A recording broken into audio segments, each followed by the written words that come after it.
Musa na Ana walikuwa mfano wa ndoa iliyotamaniwa na wengi. Kila aliyewaona pamoja aliona tabasamu, alisikia kicheko na alihisi joto la mapenzi ya kweli. Kuwa wameoana kwa mapenzi, si kwa shinikizo wala maslahi. Musa alikuwa mwanaume mwenye bidii, akiamini kazi na juhudi vinaweza kujenga maisha bora. Ana, kwa upande wake, alikuwa mwanamke mpole, mwenye moyo wa huruma na ndoto kubwa ya familia yenye amani. Asubuhi, Ana alikuwa wa kwanza kuamka, akimwandalia Musa chai na kifungua kinywa. Kila alipotoka mlangoni, Ana alimtakia siku njema, naye Musa alimkumbatia kwa maneno ya mapenzi. Ilikuwa ahadi isiyoandikwa ya uaminifu. Jioni, waliketi pamoja wakizungumza kuhusu ndoto zao, kujenga nyumba kubwa zaidi, kupata watoto na kusafiri siku moja kuona dunia. Kwao, maisha yalionekana safari ndefu yenye matumaini. Rafiki zao waliwaonea wivu mzuri. Wengi walisema, hii ndoa yao imebarikiwa kweli. Ilionekana kama hakuna chochote kingeweza kuwasambaratisha. Lakini maisha yana tabia ya kujaribu mapenzi pale mtu hatarajii. Ndani ya furaha hiyo tulivu, kulikuwa na kivuli kisichoonekana, kivuli cha mtihani mkubwa uliokuwa ukikaribia. Hapo ndipo hadithi yao ilipoanza kubadilika bila wao kujua kuwa furaha yao ilikuwa ikihesabu siku zake za mwisho. Siku zilianza kubadilika taratibu, bila onyo. Mwanzoni, Ana alianza kulalamika maumivu yasiyoeleweka mwilini.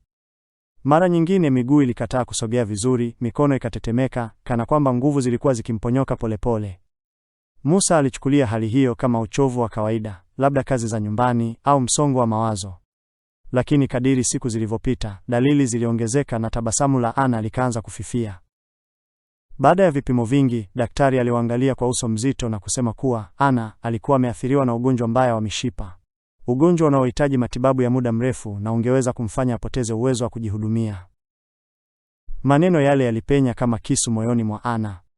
Macho yake yalijaa machozi, lakini alijaribu kujikaza.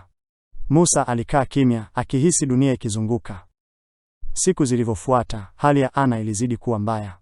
Alihitaji msaada hata kwa mambo madogo. Mwanamke aliyekuwa na nguvu na furaha aligeuka kuwa mnyonge, akimtegemea mume wake kwa kila hatua. Mwanzoni, Musa alijitahidi kuwa mume mwema. Lakini kadiri muda ulivyopita, uchovu ulianza kumtawala. Ndani ya moyo wake, swali lilianza kumuumiza kimya kimya. Je, maisha yangu yote yatakuwa hivi? Ana aliona mabadiliko hayo yote, lakini hakulalamika. Aliendelea kumwamini mume wake, akiamini ndoa ni ya kusimama pamoja wakati wa furaha na maumivu. Hapo ndipo mzigo wa kweli wa ndoa ulipojitokeza, mtihani ambao haupimi maneno ya mapenzi, bali vitendo. Ugonjwa wa Ana haukuwa tu unauathiri mwili wake, bali ulikuwa ukianza kubadilisha mioyo na hatima zao kabisa. Wakati hali ya Ana ilipozidi kuwa ngumu, ndipo Sophie alipojitokeza kama mwokozi. Alikuwa rafiki wa karibu wa Ana tangu zamani, mtu aliyemjua siri zake, furaha zake na maumivu yake. Alifika akiwa na tabasamu la huruma na maneno laini yaliyoonekana kama faraja ya kweli.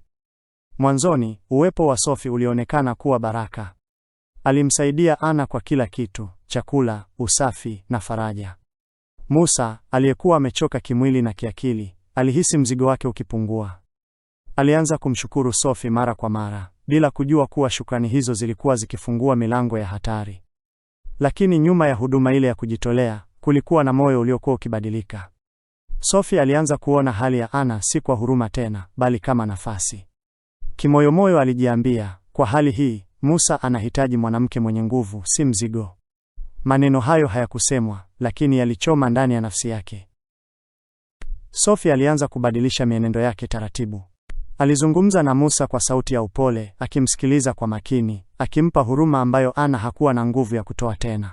Alimwambia, wewe ni mwanamume mzuri sana, wengi wasingeweza kuvumilia hali kama hii. Ana, akiwa kitandani, alimwamini Sophie bila shaka. Hakujua kuwa ndani ya nyumba ile ile, chini ya ngozi ya malaika, mbegu za usaliti zilikuwa tayari zimepandwa. Mchana Sophie alikuwa malaika, lakini usiku mawazo yake yalikuwa yakigeuka kuwa tamaa. Na hapo ndipo mwanzo wa anguko la ndoa ya Musa na Ana ulipoanza kimya kimya. Kila siku ilipopita, mzigo wa Musa uliongezeka zaidi ya vile alivyodhani. Hali ya Ana, ambayo awali ilionekana kuwa changamoto ya muda mfupi, iligeuka kuwa mzigo usio na mwisho. Miguu haikusogea, mikono ilitetemeka, na machozi yake yalikuwa kumbusho la dhoruba iliyoanza mapema. Mara nyingi Musa alirudi nyumbani akiwa amechoka, akili yake ikiwa imejaa mashaka. Alianza kuhesabu dakika alizokuwa na Ana, akijikuta akisema kimoyomoyo, hii si maisha niliyoyapanga. Hakuyasema maneno hayo, lakini moyoni yalikuwa yakimchoma kila siku. Sophie aliona mapungufu ya Musa na alijua jinsi ya kuyatumia. Alimzunguka kwa huruma bandia, akimsikiliza kwa makini, akimwambia mara kwa mara, najua unachovumilia, nipo hapa kukusaidia. Sauti yake ilikuwa laini, lakini ndani ya moyo wa Musa maneno hayo yalikuwa yakianza kuacha sumu. Usiku mmoja, Musa alikaa peke yake, akitazama kitanda kilicho tupu. Ndani ya akili yake, wazo lilianza kuchipuka. Je, maisha yangu yote yatakuwa hivi? Je, yasingekuwa bora na mtu anayenielewa? Ndipo tamaa, uchovu na chuki vikaanza kuchanganyika ndani yake. Huu haukuwa uchovu wa mwili tu, bali mabadiliko ya moyo. Mapenzi ya Musa kwa Ana, ambayo yalikuwa kama moto, yalianza kuzimika taratibu na kubadilika kuwa kero. Ndipo hatua zake za kwanza kuelekea usaliti zilipoanza kuonekana. Sophie alikuwa tayari, akitabasamu kwa upole, akisubiri nafasi ndani ya moyo uliokuwa umechoka. Furaha ya nyumba ile ilianza kuyeyuka, ikibaki kivuli cha mapenzi yaliyokuwa yakikauka polepole. Nyumba ambayo zamani ilijaa kicheko na upendo, sasa ilikuwa kimya cha ajabu. Ukimya huo haukuwa wa amani, bali ulikuwa kichochoo cha siri zilizokuwa zikichipuka. Ana, akiwa amepoteza nguvu za mwili, alikuwa kitandani akilia kwa maumivu yasiyoonekana lakini mazito moyoni.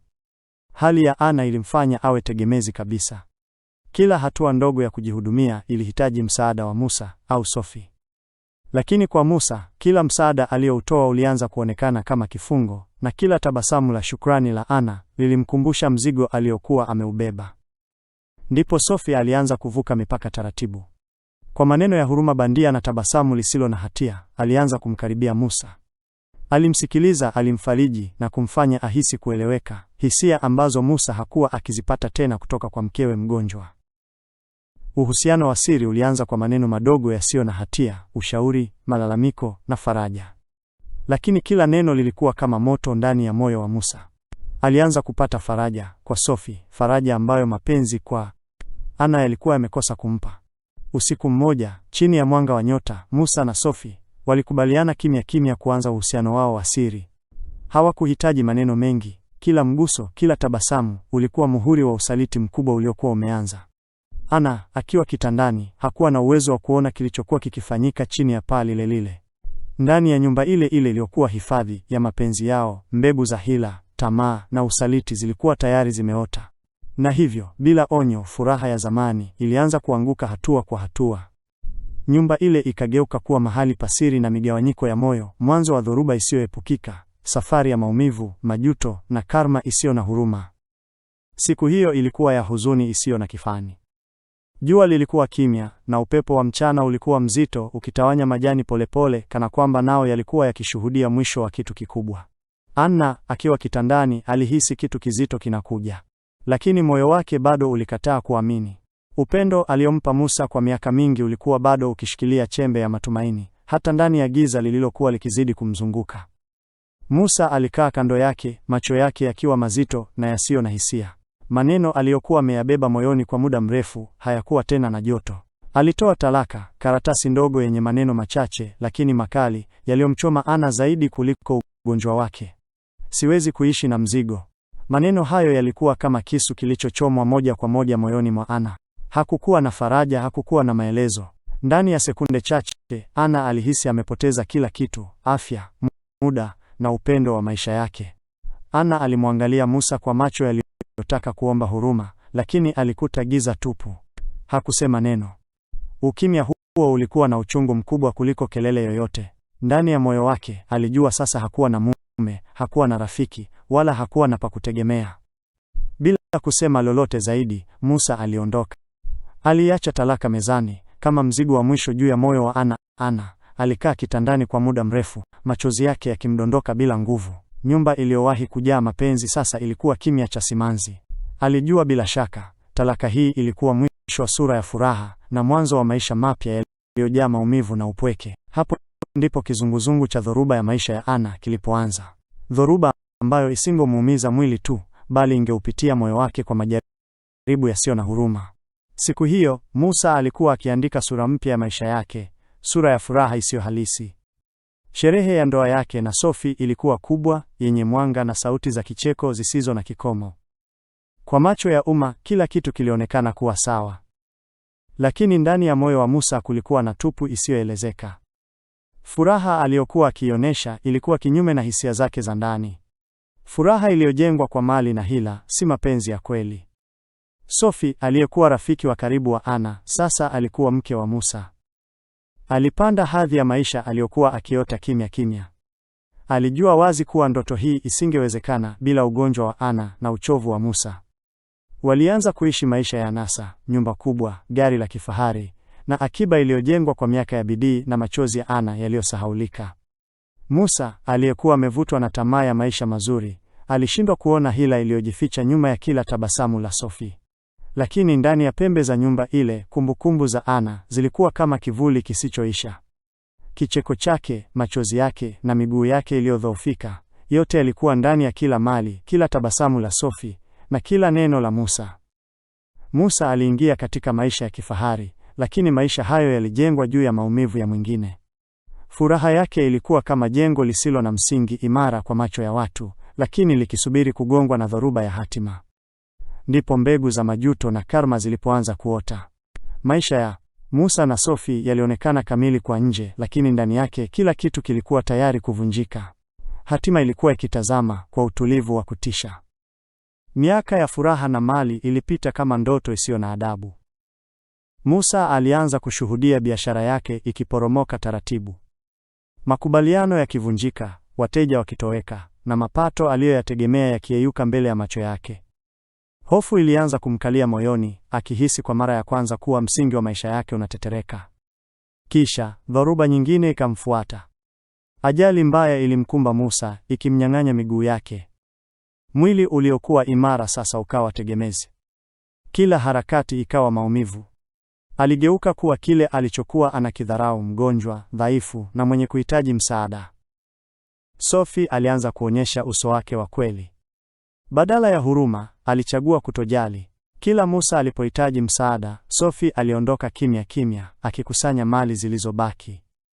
Upendo wake ulidhihirika kuwa wa hila, si wa dhati. Musa alibaki peke yake. Mwili wake ukiwa dhaifu, moyo wake ukiwa mzito. Kila maumivu yalikuwa kumbukumbu ya maneno aliyomwambia Ana. Siwezi kuishi na mzigo. Sasa yeye mwenyewe alikuwa mzigo aliyeachwa. Biashara ikaanguka, afya ikapotea na ndoa ikayeyuka. Musa akabaki bila mali, bila mke na bila heshima. Gurudumu la maisha lilikuwa limegeuka kikamilifu. Safari ya majuto ikaanza, ikiwa ni funzo kali kwamba kila tendo lina gharama na hatima haisahau chochote. Muda ulipita na hatima ikaonyesha uso wake usio na huruma.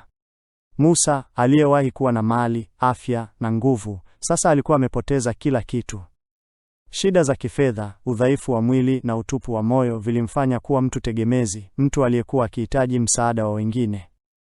Ukweli mchungu ukajitokeza wazi. Sophie, aliyekuwa rafiki na baadaye mke wake, hakutaka tena kushirikiana naye. Upendo ule wa awali ulikuwa umetoweka, ukibaki kimya baridi lisilo na huruma. Sophie akasema maneno yaliyomrudisha Musa nyuma kwenye historia ya maumivu, siwezi kuishi na mzigo kama wewe. Maneno yale yale aliyowahi kumwambia Ana, sasa yalirudi kwake kwa kipimo kile kile. Moyo wa Musa ukajaa maumivu yasiyoelezeka. Hakuna anayekimbia karma. Kila neno, kila dharau, kila maumivu aliyosababisha, sasa yalikuwa yakimrudia. Maisha hayana huruma kwa yule anayewadhuru wengine kwa majivuno. Sophie alimtelekeza Musa kabisa.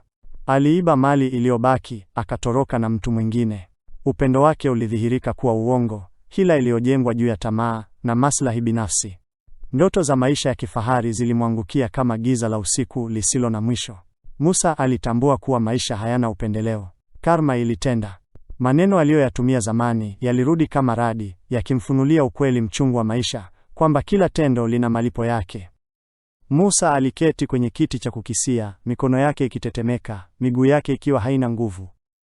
Watu walipita karibu naye wakiwa na dhahabu ya maisha yao, huku yeye akiishi kwa kila shilingi ndogo aliyoweza kuomba. hali yake haikuwa umaskini tu, ilikuwa picha kamili ya maisha aliyoyapoteza. Siku moja, ndani ya mtaa wa biashara, Musa alijikuta mbele ya mlango wa kampuni kubwa. Moyoni mwake, sauti ikamwambia, hii inaweza kuwa nafasi ya msaada au mwisho. Alipoingia ndani, macho yake yakakutana na uso aliyoufahamu. Uso uliokuwa umeshinda kila dhoruba. Ni Ana, aliyekuwa mke wake wa zamani, sasa akiwa mzima, tajiri na mwenye amani.